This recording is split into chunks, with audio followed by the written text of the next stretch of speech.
bit of under-23 action today. Wolves versus, I say Wolves mix and match under-23s / first teamers against Man City under-23s, and it was an enjoyable game. Good watch. It was 0-0. It was 0-0, but it was a good game. To be fair, it was a good game. And look, Man City are clearly a very talented side. We've seen some of their youngsters get sold for some big fees in this transfer window, and not many of them have gone out with the senior team over in Japan as well. So this was strong. They were a tough test for a Wolves team, as you say. Were mixed. There was a handful of first teamers in there. Sort of the kind of players that didn't play that much against Porto last night. And then the 23s or 21s for Wolves that have that have travelled over here. So you like to have Nathan Fraser, Alfie Pond, Owen Farmer, Ollie Tipton, these kind of players, Josh Eason as well. So a really good game. I thought Wolves played pretty well. Wolves had the better of the chances. And one man that we were both quite impressed with was Sasa Kalajdzic. Absolutely, I thought he was excellent throughout. Yeah, genuinely. Good to see him. Really, for the first time, I think, for a long time for us, and he just wasn't holding back, was he? He was at 100%. I thought he was threatening. I thought his movement was good. I thought his passing was good. Could have maybe had a couple of goals, but just gives you a completely different factor, I think, up front. I mean, his height obviously is there, but his leap is good. And look, if he can keep him fit this year, and that's a big if, of course. But it's been a long road back for him. That will be huge for Wolves going forward, and I think you could see from the first teamers there, the coaches, Lopetegui, when he came off the pitch in that second half, that he was he put a good shift in, and everything. He was quite happy, and everyone was happy for him. Yeah, and obviously he played against Blackpool, didn't he, back at Compton last week? Got about 45, I think it was. He played about 60ish today, so he's obviously ramping up and getting closer to playing Premier League football. I don't want to be a downer. What I will do is just give a little bit of context. I think you don't want to put pressure on him because he's come back from a second really bad injury in his career. He's going to need time. He doesn't really know Premier League football because of his 45 minutes he's played in England, and I don't think you can expect loads of him straight away. So you need to, as we talked about last night, you need to have strikers, options, Fabio Cunha, in the squad to play if and when he's not ready. Yeah. And also this is a pre-season game, so don't put too much on him. But he did play really well, and you have to be excited by the fact that this is a Wolves team that scored 31 goals in 38 Premier League games last season, and if you can bring him in, even if he gets 7 or 8 goals, that's a massive change from what Wolves have previously had. Don't get me wrong, it's not going to be an outstanding season, but it's a big change. I don't know, 7 or 8 goals and your top scorer last couple of seasons, so you know what I mean? You can almost combine him and he'd be top goal scorer. So yeah, look, I think we're really pleased to see that all the signs were good, and that's the way I'll phrase it, because all the reasons you gave, but also his link-up play I thought was excellent. He linked up with Hwang quite nicely throughout the first half, and he looked sharp. He really did. And now again, look, training game, there's going to be a lot more on it, the next few weeks, but it's promising signs. Just last thing on Kalajdzic, I guess, and Fabio Silva, who again came on and took some minutes there in the second half. It remains to be seen what Lopetegui goes in with at the start of the season, whether it's you could see a Sarabia on the right and Neto on the left and Cunha playing up top, but you do think that the best out of Cunha would be to have it playing off the likes of a Fabio or a Kalajdzic. So you think that maybe one of those two, if both are fit and ready to go and are at the club at the start of the season, would hopefully be where Lopetegui would like to be. If their fitness is up there, at least an option to come off the bench and make that happen, to have those two up top. Yeah, I think so. And how many times has Lopetegui played two strikers as well? He tends to at least change within a game, if not starting with it. So Wolves need options. We know the squad's light.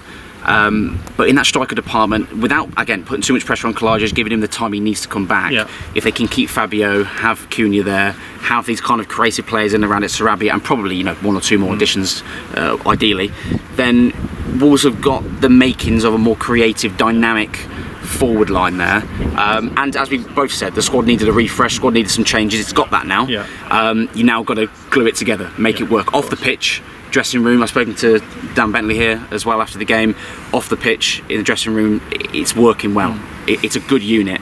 You've just got to get it to work on the pitch, and of course, mate, there's some additions. Yeah, look, it's good to see João Gomez out there today, but one person I wanted to speak about as well is Boubacar Traoré, because he's someone who obviously had the injury, and when we didn't see him really towards the end of last season at all, and good to see him, and he'll be integral to this first team squad, and will be wanted to be one of the starters, whether he'll have to wait for his chance, but again, squad depth, especially in that centre midfield, when you've lost the likes of Neves and Moutinho, these are the kind of players who need to step up this season. Yeah, and you could see he was a little bit off it at times in that first half here today. But then when it does work and he gets the ball down and he cuts inside someone, he glides with the ball. He reminds me of the way he runs with the ball, a very powerful runner, like a Yaya Toure, the way that he carries the ball. It's a little bit... I'll take Yaya Toure. Oh, absolutely. What a I'll player. take him. Obviously, I'm not saying he's Yaya Toure level, but I mean, it reminds me the way he's a powerful runner with the ball. But he's good in the tackle. He's a big lad, strong. He's something different the Wolves haven't had in previous years, let alone in this squad right now. And again, I think it'll take him a little bit of time. I'm not convinced he's going to be a starter every single week in the first maybe couple of months of the season, but I think he's a player that can grow into this season and beyond. Could be a really important player. I think if you can get him confident, injury free, and playing the way that the signs we've given, and maybe smoothing the edges a little bit, because he's a little bit haphazard at times. I think there's a really good player in there. Just I guess giving an itinerary of what's going on now. So the players will train tomorrow. They will leave Friday to go to Ireland. They'll play Saturday. The 23s, a lot of 23s may be going back as well. So they'll go back home.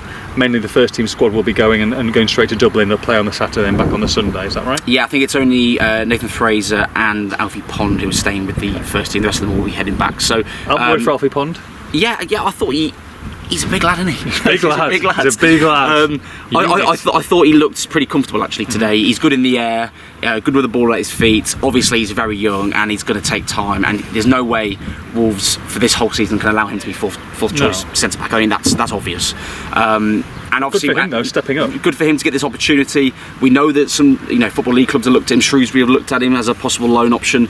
It wouldn't shock me to see him get a loan. Depends obviously on Wolves' numbers here, but I think he's someone to look out for the future. And this is where scouting and coaching really comes into its fore, because I spoke about Hugo Bueno a few weeks ago, did a piece on that and how he cost £3,000 coming over from Spain, a small club in Spain. Turns out to be, for me, a really, really good Premier League footballer.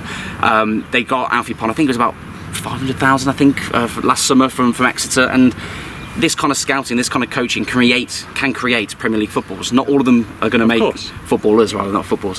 Not all of them are going to make it. But he's, again, I use the word showing good signs because I think he could be a really good player. Just shifting on then, I guess. Look, everybody at home, everybody here and stuff are talking about financials, talking about the situation that Wolves find themselves in.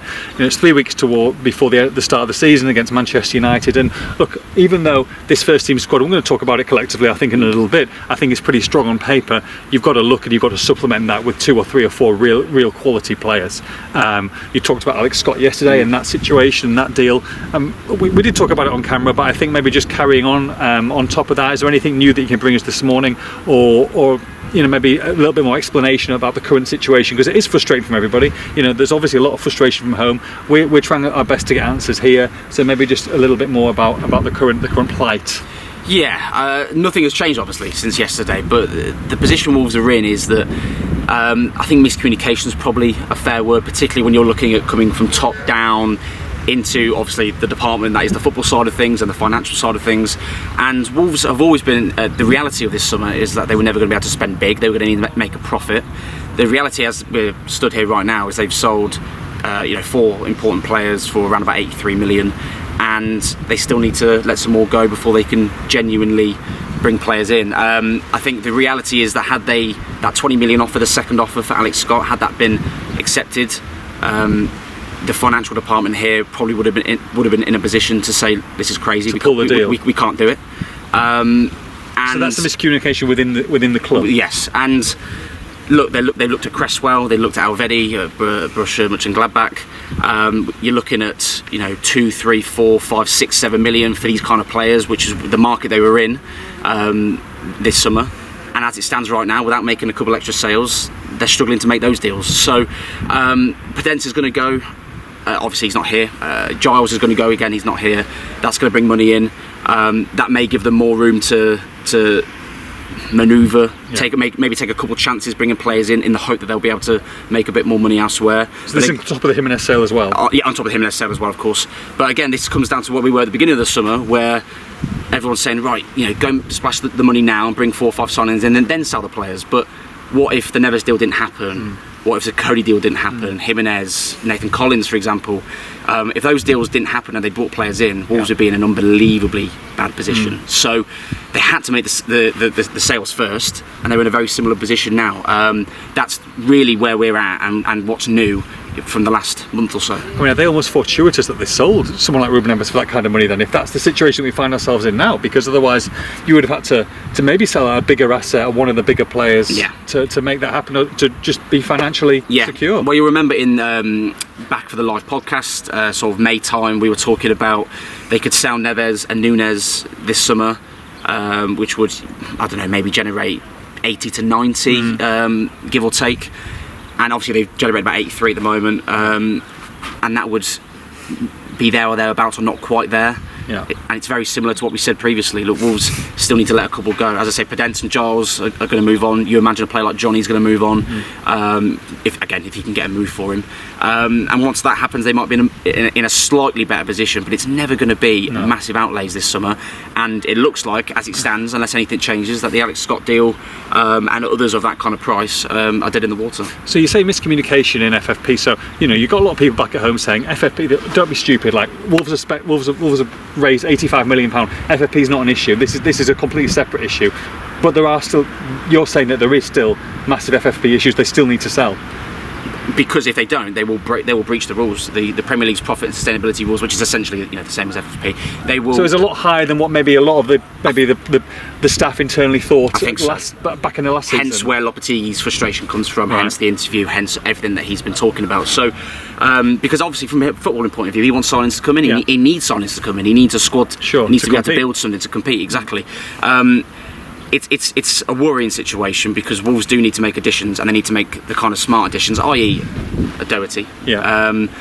That is going to fit into the structure they're in, because Wolves have spent incredibly high, especially in comparison to previous transfer windows. In the last two transfer windows, the Cunha money as well counted for the last transfer window, which is again new information, not for this summer.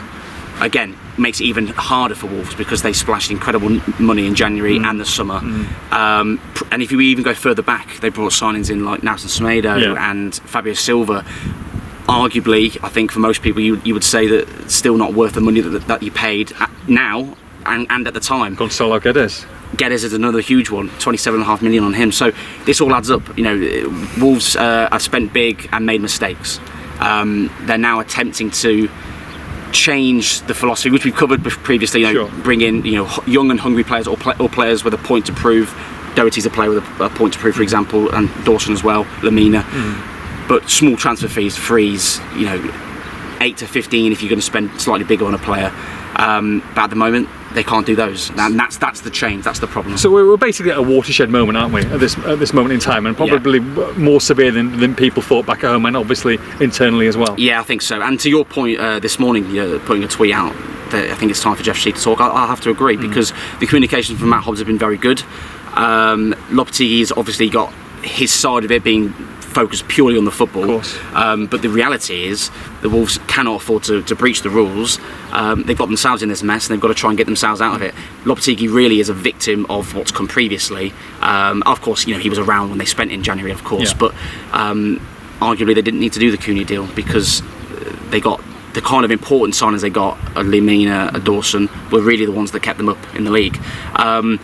He's a victim of what's happened previously, and he's now having to work with a less than ideal situation, and unfortunately at the moment as it stands, that's the reality. Look, I mean, Jeff's done some great things at the club, but at the same time he's obviously taken a step back, I think, from being more vocal, which is understandable. But at this situation, I think, especially with it being so close to the start of the season, like I say, Matt Hobbs has been very good. I think June Lopetegui speaks his mind, which I think is refreshing. You need to hear from the top, you need to hear from the chairman, you need to maybe might not answer every question, but alleviate some of those fears or just explain it. I think some of the fans just want an explanation. They're paying a lot of money. Season ticket prices have gone up. Per game tickets have gone up. So when they're paying and you're spending a lot of money and you're spending all your time and massive sums, then I feel that there is an explanation needed. And I think sometimes it's reached that point where he's got to speak, whether that's through the club, whether it's on video, whether it's from written or with a journalist, Ian Keane. Then I think it's important. I think the fans are owed that. Yeah, I think so. To use your phrase, watershed moment again, isn't it? It's a moment where too much has gone wrong, gone against Wolves, slightly unlucky in certain scenarios. Communication, I think, as you say, Matt Hobbs, again to reiterate, has been very good at communicating.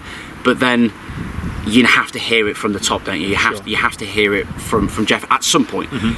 He'd be unwise to be speaking in the media. Obviously, I would love it if he did, but he'd be unwise to do it every week. But it's been, I think, what, 2.5 years, a long time. You know, since we've really heard from him properly. You've had the Ask Wolves things, but obviously aside from those, of course, I think it's time to hear something, and I think the fans probably deserve just to have a bit more of an explanation. We've done our best, and we will continue to do our best to explain the situation Wolves are in. Everything we say is accurate, and I wouldn't be reporting it if it wasn't. But this is the position Wolves are in, and they need to try and get themselves out of it. That's the daily video done for today. I appreciate all the comments from everybody as well online. You know, we're trying to get some news and information. We'll be there Thursday, Friday, Saturday, even Sunday. Of course, they've got the Dublin game on Saturday. Looking forward to that one against Celtic, and we'll be at Team HQ and the training ground tomorrow. From me, from Liam, we'll see you soon.